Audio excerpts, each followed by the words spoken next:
다 함께 사도신경으로 신앙 고백하시면서 금향기 예배를 하나님께 드리겠습니다. 사도신경으로 신앙 고백하겠습니다. 나는 전능하신 아버지 하나님 천지의 창조주를 믿습니다. 나는 그의 유일하신 아들 우리 주 예수 그리스도를 믿습니다. 그는 성령으로 잉태되어 동정녀 마리아에게서 나시고 본디오 빌라도에게 고난을 받아 십자가에 못 박혀 죽으시고 장사된 지 사흘 만에 죽은 자 가운데서 다시 살아나셨으며 하늘에 오르시어 전능하신 아버지 하나님 우편에 앉아 계시다가 거기로부터 살아있는 자와 죽은 자를 심판하러 오십니다. 나는 성령을 믿으며 거룩한 공교회와 성도의 교제와 죄를 용서받는 것과 몸의 부활과 영생을 믿습니다. 아멘. 참 좋으신 하나님 아버지 고맙고 감사합니다. 오늘도 우리가 하루의 모든 일과를 다 마치고 또 성전에 나와서 하나님 앞에 대면해서 우리가 예배를 드리지 못하지만 그럼에도 불구하고 각자 있는 처소에서 함께 금향기 예배를 살아계신 하나님 앞에 올리게 하심을 생각할 때 고맙고 감사합니다.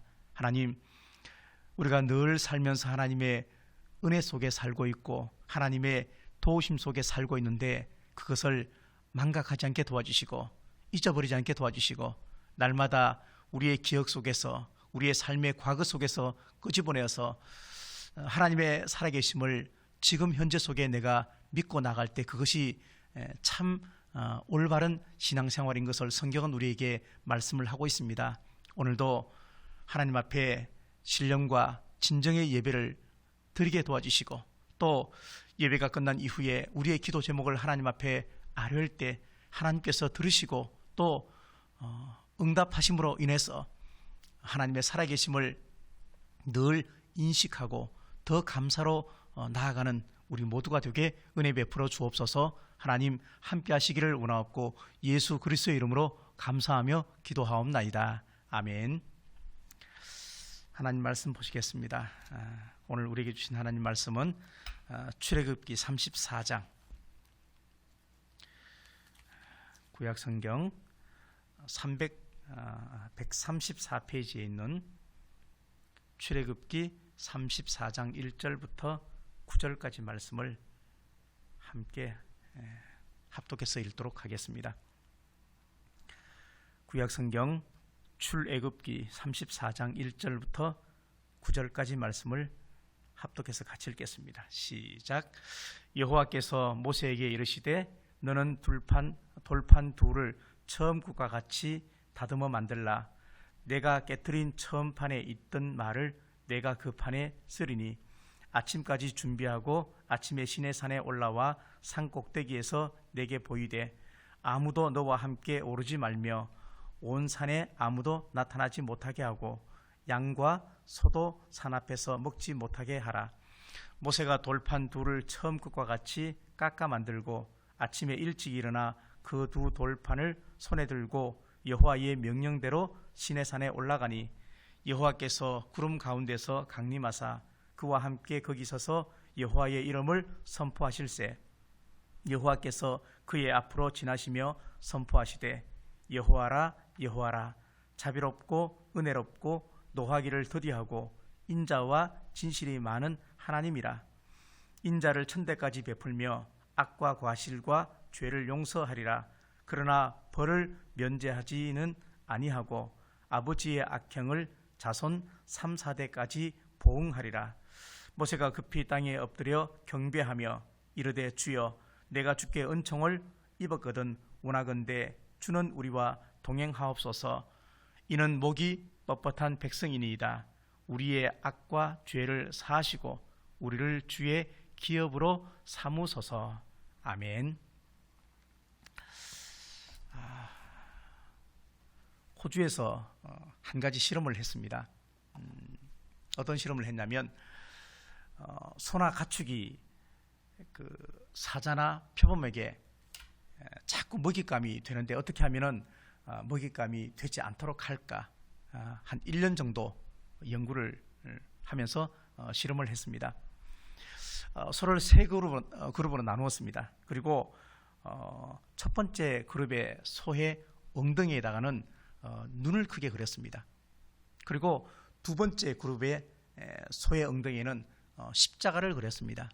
그리고 세 번째 엉덩이에서는 아무것도 그리지 않았습니다. 자, 이렇게 일례를 연구했는데 과연 결과가 어떻게 나왔을까요?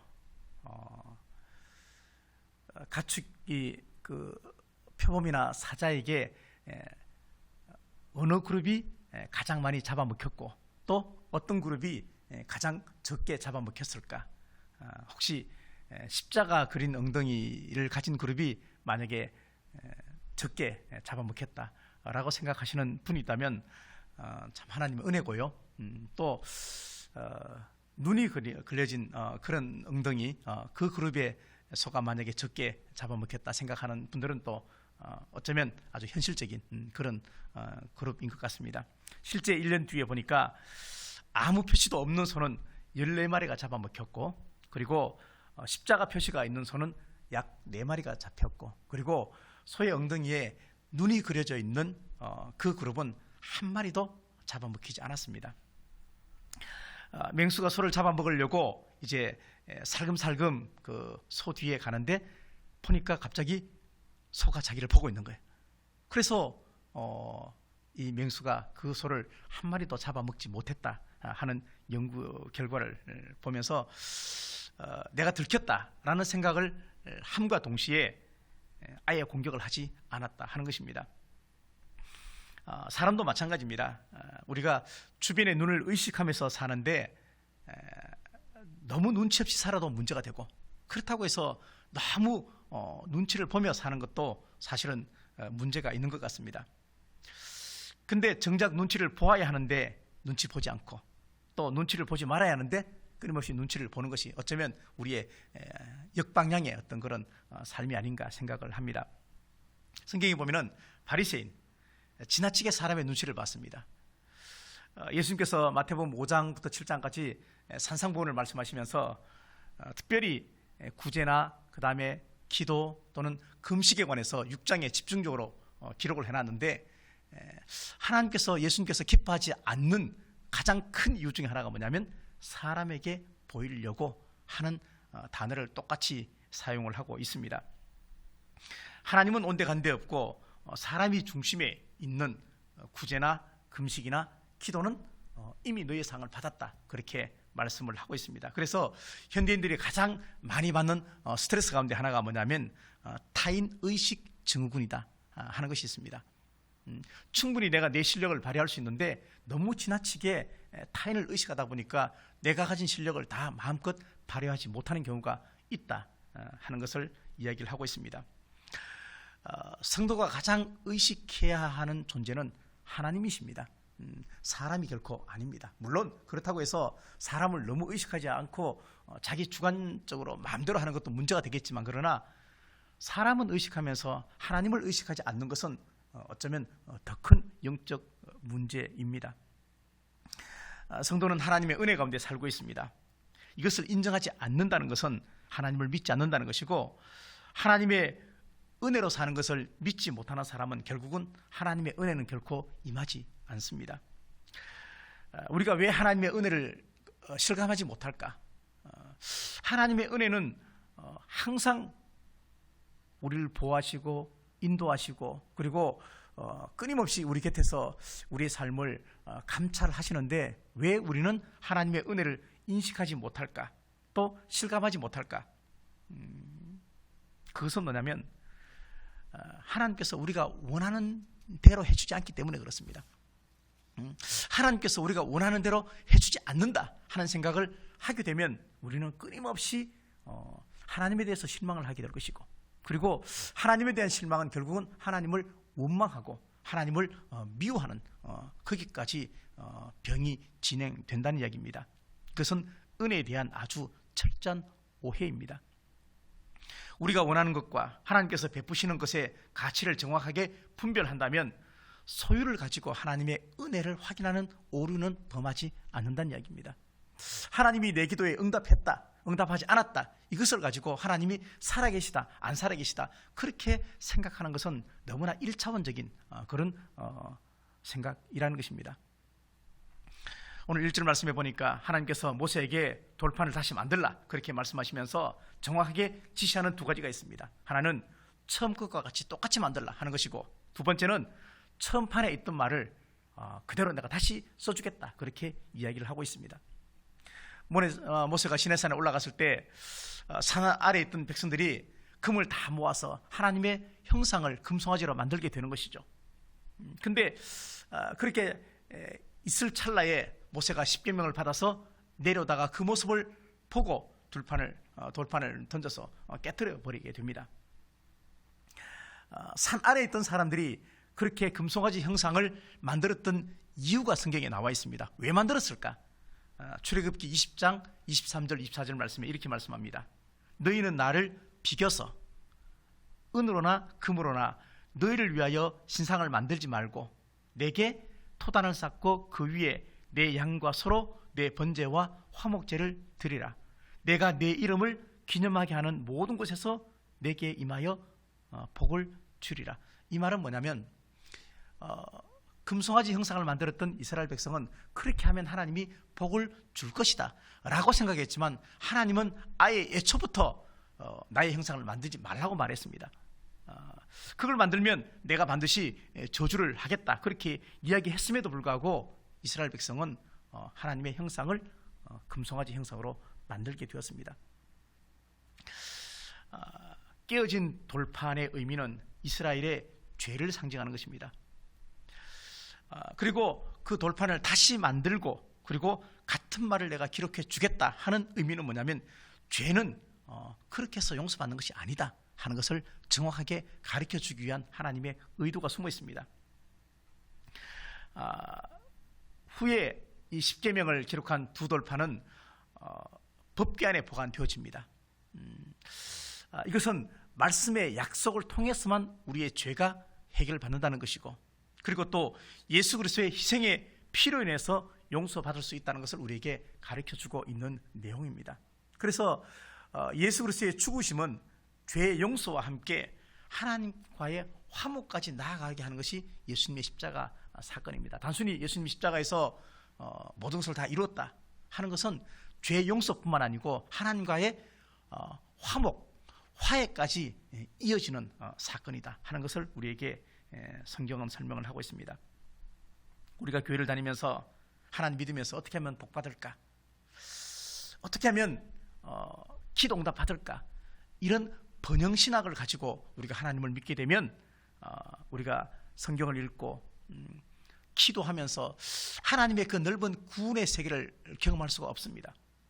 하나님의 나라에 대한 그런 확장된 구원의 세계는 너무나 넓고 오미하고 신비로운데, 너무나 일차원적인 그런 어떤 신앙의 태도와 모습과 그리고 간구함 속에서 구하는 기도만 하게 된다면 우리의 신앙은 늘 충돌하게 될 것이고, 그리고 또 좌절을 경험하게 될 수밖에 없다는 이야기입니다.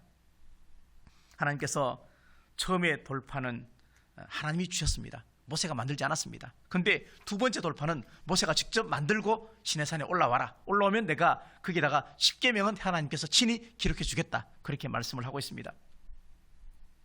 출애굽기 32장 15절 이하를 보면 첫 번째 돌판은 하나님께서 친히 만들어 주셨지만 두 번째 돌판은 모세가 직접 만들라 그렇게 이야기를 하고 있습니다. 이 차이가 뭘까? 모세도 여전히 죄인이다 하는 것입니다.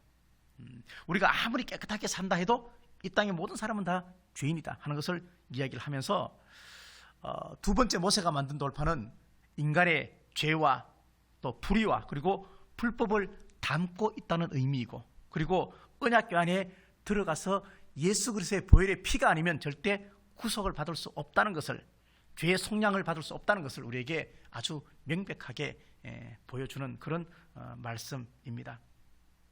그래서 사람이 하나님을 정말로 진실로 믿는다면 하나님의 약속을 믿는다는 것이고, 또 우리가 하나님을 믿는다는 것은 언약의 약속의 그 말씀에 대한 신뢰가 세상의 어떤 약속보다 더 고차원적이고, 그리고 그것은 변치 않는다 하는 것을 우리가 신뢰하는 것입니다. 그래서 하나님의 약속을 믿는다는 것은 내 인생에 대해서 염려나 걱정을 할 필요가 없다는 것을 전제를 하고 있습니다.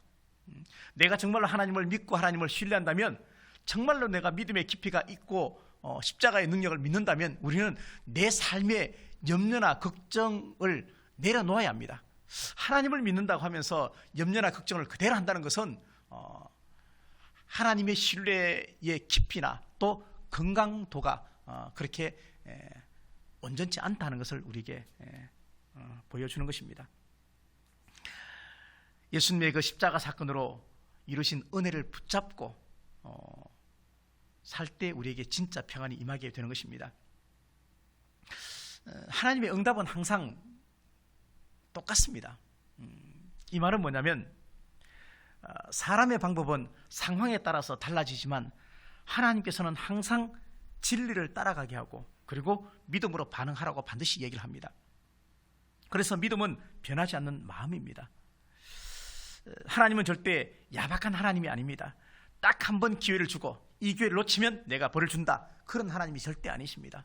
오늘도 보니까 깨어진 두 돌판이 있는데 그 두 돌판을 이제 다시는 내가 십계명을 주지 않겠다 그렇게 말씀하지 않고 또다시 모세에게 돌판을 다듬어 올라오라고 말하면서 하나님께서 자비롭고 은혜롭고 노하기를 더디하시는 그 하나님의 성품으로 인해서 하나님은 두 번째 기회를 모세에게 주고 이스라엘 백성에게도 통일하게 주겠다는 약속을 하고 있는 것입니다.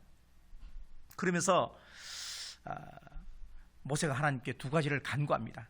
첫 번째가 뭐냐면 이스라엘 백성의 뻣뻣한 목에 대해서 용서해 달라고, 그리고 하나님의 기업으로 삼아 달라고 간구합니다. 이스라엘 백성을 버리지 말고 끝까지 동행해 달라고 그렇게 간구합니다.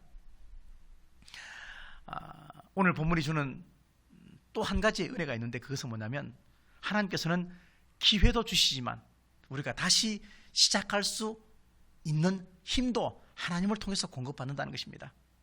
고린도후서 5장 17절 말씀 보니까 그런즉 누구든지 그리스도 안에 있으면 새로운 피조물이라, 이전 것은 지나갔으니 보라 새 것이 되었도다, 그렇게 말씀을 합니다. 새로운 삶은 실패하지 않는 삶이 아닙니다. 새로운 삶은 절대 뒤를 돌아보지 않는 완전한 삶은 아닙니다.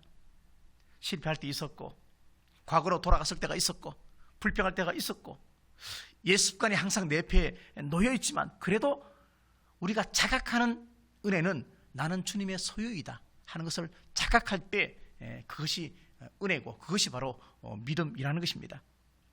주님께서 나를 값주고 사셨다, 이제 나는 새 사람이 되었다, 새 것이 되었다, 이것을 믿고 오직 하나님의 은혜로 삶을 이어가는 것이 우리의 신앙생활의 주 목적입니다. 그래서 두 번째 돌판의 의미는 뭐냐면 새로운 시작입니다. 새로운 시작.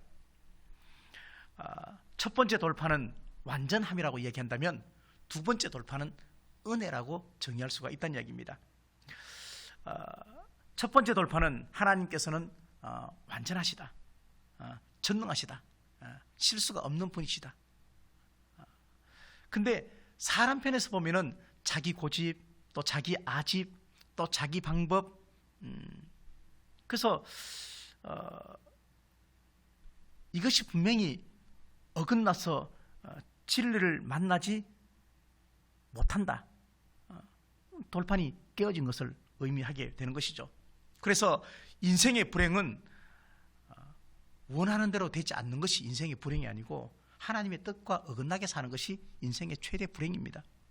그래서 하나님의 뜻과 어긋나게 살아서 돌판이 깨어져도 돌이키지 않는 우리의 삶이 늘 하나님의 성령을 근심시키는 것이고 또 우리의 삶도 더 건강한 삶을 살지 못하게 하는 이유 중에 하나입니다. 그렇습니다. 하나님의 뜻과 어긋날 때 절대 평안이 없고, 하나님의 뜻과 어긋날 때 은혜가 없고, 그리고 또 하나님의 뜻과 어긋나면 진실한 예배를 하나님 앞에 드릴 수가 없다는 이야기입니다. 반대로 나에게 평안이 없을 때, 내가 정말로 은혜가 잘 되지 않을 때, 그리고 예배가 무너질 때 중요한 것은 하나님의 은혜를 확인해 보는 것도 중요하다는 이야기입니다. 이제는 너의 힘으로 살지 마라. 은혜로 살아야 한다. 은혜로 다시 시작해야 한다. 너희가 정말로 두 번째 돌판의 그 은혜를 믿는다면 우리의 고백은 6절의 고백이 되어야 하는데 6절 말씀을 우리 한번 찾아볼까요? 6절 말씀은 출애굽기 34장 6절 말씀입니다. 다 같이 읽으시면 여호와께서 그의 앞으로 지나시며 선포하시되 여호와라 여호와라 자비롭고 은혜롭고 노하기를 더디하고 인자와 진실이 많은 하나님이라. 하나님의 성품을 우리에게 고스란히 이야기를 해주고 있습니다. 하나님의 은혜를 정말로 믿는 사람은 이 6절 말씀에 이 하나님의 성품도 그대로 믿어지게 되어 있습니다. 그래서 하나님의 긍휼 때문에 하나님의 자비와 또 은혜와 그리고 그의 인내와 성실하신 그 성품 때문에 우리가 다시 시작할 수 있는 것이고, 그리고 그 시작은 오직 은혜로만 시작이 되어진다는 이야기입니다. 이렇게 은혜로 시작했다면, 다시 시작할 긍휼의 은혜를 우리가 받았다면 우리는 다시는 하지 말아야 하는 행동이 있습니다. 그것은 이스라엘 백성과 같이 목이 뻣뻣하면 안 됩니다. 반드시 주의 그 기업이 되겠다. 나는 하나님의 새로운 은혜를 통해서 주의 성전이 되겠다 하는 마음을 품고 살아야 한다는 것입니다.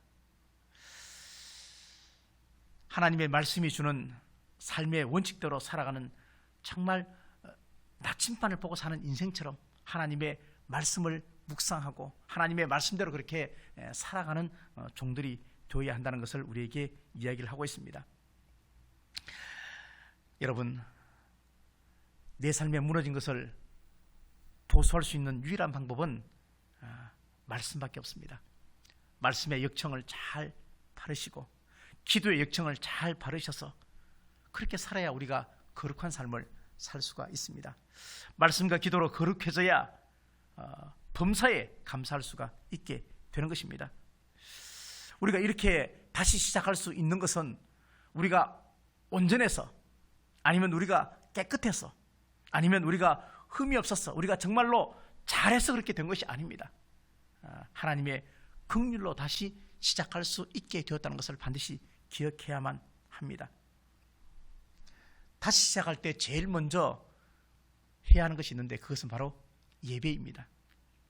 예배는 항상 다시 시작할 수 있는 마음과 그리고 용기를 주는 공급원입니다. 인간의 제일 되는 목적이 하나님을 영화롭게 하고 또 하나님을 영원토록 즐거워하는 것이다. 그렇게 소요리 문답 첫 번째 질문에서 대답을 하고 있습니다. 근데 그것은 예배를 통해서만 가능하다는 얘기입니다. 마태복음 22장 27절 말씀에 내 마음을 다하고 목숨을 다하고 뜻을 다하여 주 너희 하나님을 사랑하라.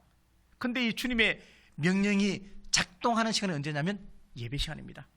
그리고 이런 주님의 명령을 실천하는 시간이 예배 시간입니다. 돌이켜보면 한국교회는 이런 하나님의 명령을 준행하는 데 있어서 아주 충성을 다했습니다. 숱한 핍박과 그리고 어려움과 환난, 그리고 6.25, 또 일제의 그 침략과 압박 속에서도 우리는 자랑스럽게 하나님을 참되게 하는 예배에 관해서는 다 목숨을 걸었습니다. 그리고 이 예배를 지켜내기 위해서 많은 순교의 피도 흘렸습니다. 그 결과 지금의 많은 신앙의 영적 많은 결실을 맺게 되었고, 또 그것은 우리에게 자랑스러운 유산이 되었습니다. 세계 어느 곳에도 없는 새벽 기도회가 있고, 금요 철야 예배가 있고, 수요 예배가 어디 있습니까? 그러나 지금은 어떠합니까? 예배당 문이 닫혔습니다. 전도를 하기도 어려운 시대가 되었고, 스스로 교회에 등록을 하려고 찾아오는 사람에 관해서도 우리는 의심의 눈을 가지고 볼 수밖에 없는 시대에 우리가 지금 살고 있습니다.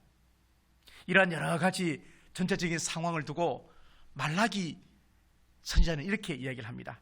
말라기 1장 6절에 10절 말씀인데, 너희가 나를 진정 두려워하느냐? 너희가 바로 내 이름을 위함이 아니라 멸시하는 자들이다. 너희는 내 제단을 더럽힌 예물을 드리며 예배를 드린다. 하나님이 너희를 좋게 보시겠느냐? 누가 성전문을 닫아 걸어서 너희들이 내 제단에 헛된 예배를 드리지 못하게 하면 참 좋겠다. 나는 너희들이 싫다. 나 만군의 만군의 주가 말한다.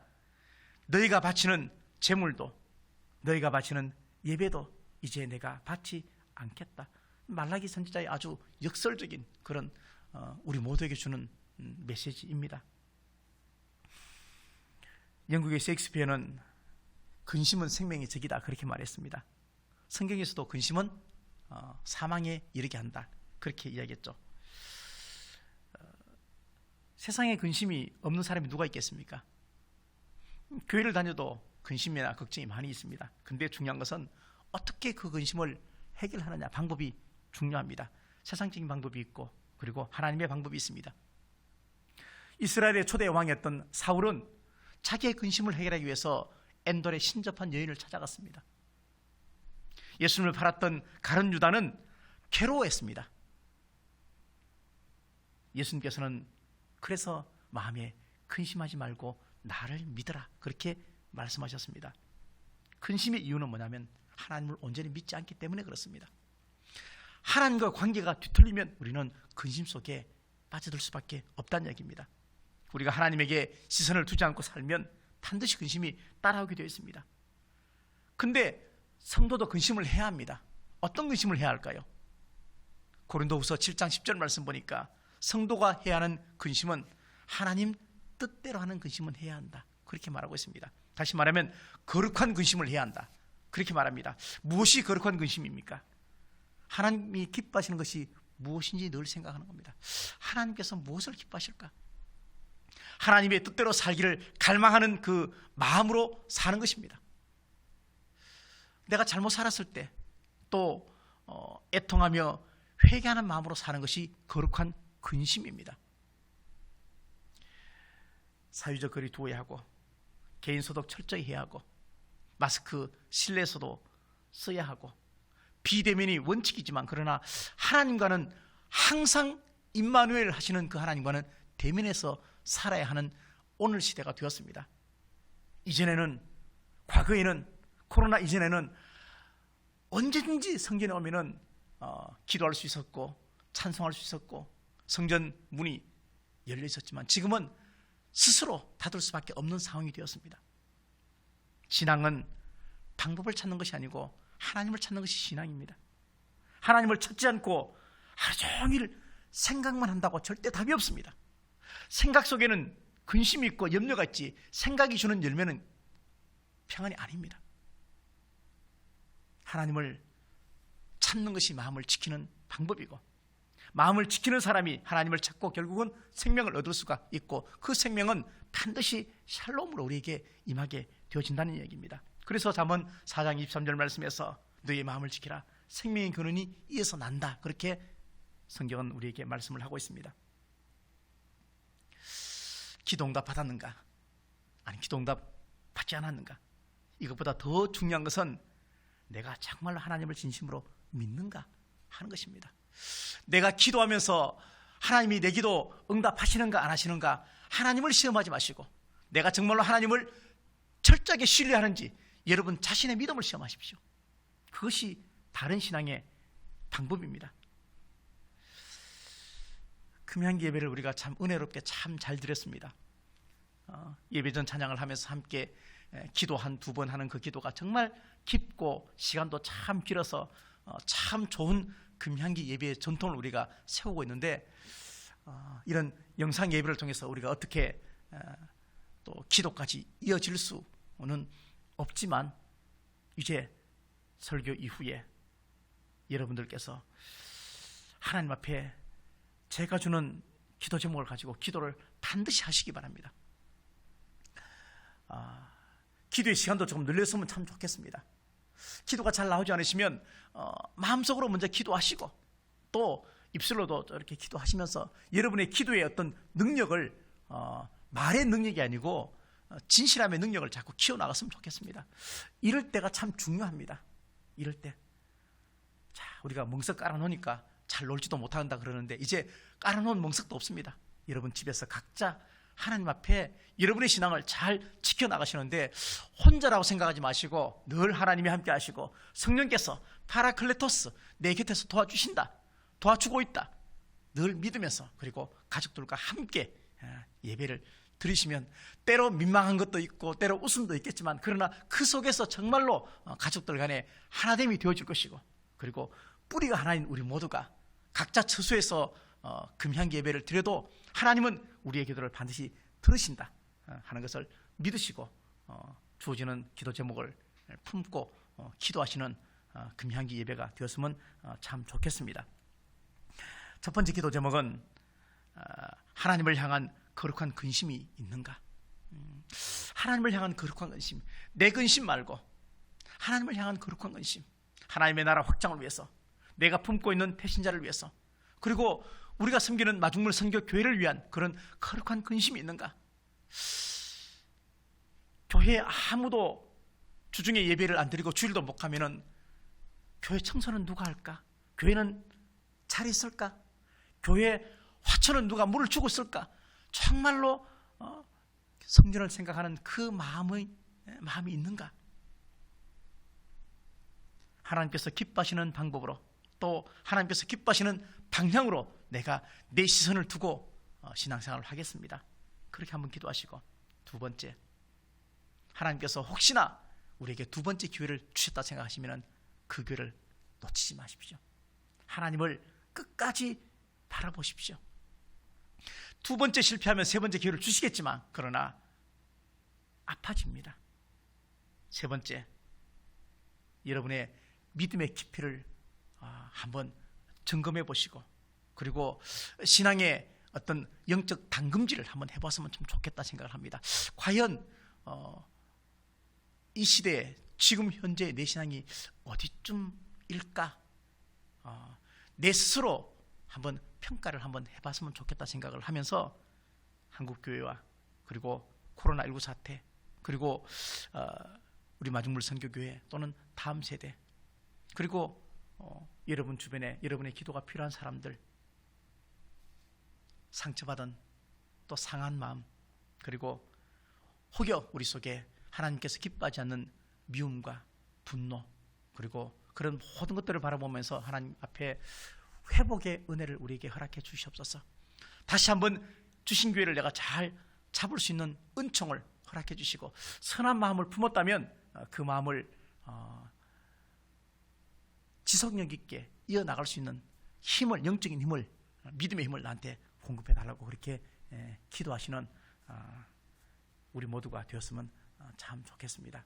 제가 기도하고 예배는 마쳐지겠지만, 축도하고 예배는 마쳐지겠지만, 예배 이후에 여러분들이 짧게보다 좋고 길게 좋고 기도하는 시간을 가졌으면 좋겠다 생각을 하고, 여러분 가정에 배송된 요한복음 필사, 제가 한번 써보니까 사실 그냥 막 쓸 수 있는 그런 것은 아니었습니다.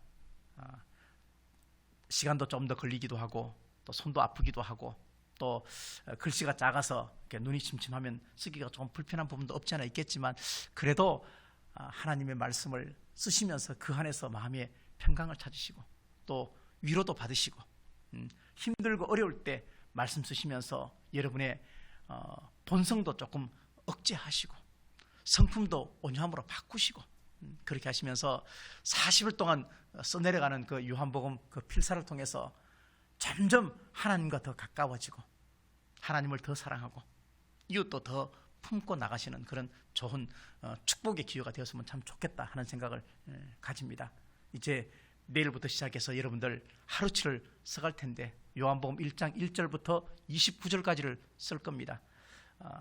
좀 긴 것 같은 생각이 들지만, 그러나 쓰다 보시면, 또 말씀에 푹 잠기시다 보면 아마 마음속에 참 이 일을 통해서 하나님이 나에게 반드시 하시는 말씀이 있을 것이다 하는 것을 깨닫게 되어질 것입니다. 성령 하나님 앞에 기도하시면서 차근차근 한 절씩 잘 적어나가서 원하는 목적을 이루시는 그런 우리 모든 성도들이 다 되시기를 바라겠습니다. 기도하겠습니다. 하나님 아버지, 오늘 시대에 많은 사람이 하나님이 없다고 이야기하고, 하나님이 있으면 전 세계가 이렇게 되어질까? 이런 이야기도 혹자는 합니다. 그러나 우리는 더 하나님을 구하고 찾게 인도하여 주시옵소서. 이 나라의 문제도, 전 세계의 어려움도, 우리의 모든 환난 가운데서도 주의 이름을 부르면 반드시 구원을 받을 수가 있습니다. 하나님이 정답이라는 진실된 고백과 믿음이 감정에 따라서 어쩌다가 한번 하는 것이 아니라 진실로 그렇게 믿어질 때 이미 성령께서 우리 마음에 역사하셨고 그 이후 하나님의 방법대로 일이 풀려지게 될 것입니다. 사람은 자기 방법을 다 사용하고 난 뒤에 하나님을 미워하는 마음이 다 사라진 이후에 사람이 미워지지 않을 때 나는 진짜 뭐하고 살았을까? 그렇게 정말로 고백되어질 때 억울하고 힘들어도 그래서 우는 눈물이 아니라 하나님 앞에 잘못 산 것 때문에 애통할 때 그것이 성령의 탄식이 되어지고 그때 비로소 하나님께서 일하시기 시작하는 것입니다. 하나님, 때를 따라 우리에게 피할 길도 주시지만 믿음의 테스트도 하시고 믿음의 훈련도 시키시고 그 가운데 믿음의 그 강화를 위해서 하시는 여러 가지 그 하나님의 마음을, 하나님의 그 사랑을 우리가 왜곡하지 않도록 도와주시고 언제나 오르신 하나님의 방법과 인도하심을 우리가 송축하며 살 수 있도록 하나님께서 은혜를 더하여 주시옵소서. 그래서 다시 얻은 기회를 내 것으로 움켜쥐게 하시고 신앙의 자립과 홀로서기에 성공하는 우리 모두가 되게 은혜 베풀어 주시옵소서. 혼자라고 느껴질 때 그것은 사탄이 주는 거짓말이고 하나님께서 함께 하심을 느낄 때 성령께서 내 안에 내주어 계시고 역사하심을 믿고 묵묵히 말씀과 기도로 이기고 승리하는, 그렇게 나아갈 때 그것이 정말로 올바른 믿음 생활인 것을 성령께서 깨닫게 하실 줄 믿고 우리 모든 마중물 선교교회 성도들 한 사람 한 사람이 그러한 사람이 되게 은혜 베풀어 주시옵소서. 예배가 삶이 되어지고 삶이 예배가 되어지는 우리의 삶의 현장에서 우리의 믿음을 테스트해보고 우리의 믿음을 적용시켜보는, 그래서 정말 하나님께서 기뻐하시는 온전한 믿음의 사람들 다 되게 은혜 베풀어 주십시고 마음에 간절한 소원을 품고 주님 앞에 아뢰고 간구하는 영혼들이 있다면 하나님 아버지, 하나님의 신실하심을 먼저 믿게 하시고 하나님의 살아계심을 먼저 고백할 수 있게 도와주시고 하나님 앞에서 우리의 모습이 철저하게 인간이고 죄인인 것을 먼저 자백할 때 하나님의 그 일하심을 평안히 믿으면서 인내하면서 참고 기다릴 때 하나님의 은혜가 반드시 임할 줄로 믿고 성경은 또 그렇게 약속을 했습니다. 너희는 아무것도 염려하지 말고 오직 모든 일에 기도와 간구로 너희 구할 것을 감사함으로 하나님께 아뢰라. 그리하면 모든 지각이 뛰어난 하나님의 평강이 그리스도 예수 안에서 너희 마음과 생각을 지켜주리라 말씀했사오니 우리가 그 약속의 말씀을 신뢰하고 믿고 주 앞에 깨어 기도하며 인내하는 하나님의 청지기, 하나님의 제자 다 되게 은혜 베풀어 주시옵소서. 우리가 반드시 따라가야 할 진리이신 예수 그리스도의 크신 은혜와 우리에게 반드시 복의 길로 인도하시며 복 주시기를 기뻐하시는 하나님 아버지의 그 크신 사랑하심과 우리 속에 항상 내주하셔서 어두운 우리의 마음을 밝게 비추어 주시는 성령 하나님의 충만하심, 교통, 위로하심이 금향기 예배를 하나님께 드리면서 정금 같은 믿음의 향기를 사는 날 동안에 가족과 이웃들에게 맞게 하도록 살 것을 다짐하는 우리 모두에게 영원토록 함께 하시기를 간절히 축원하옵나이다. 아멘.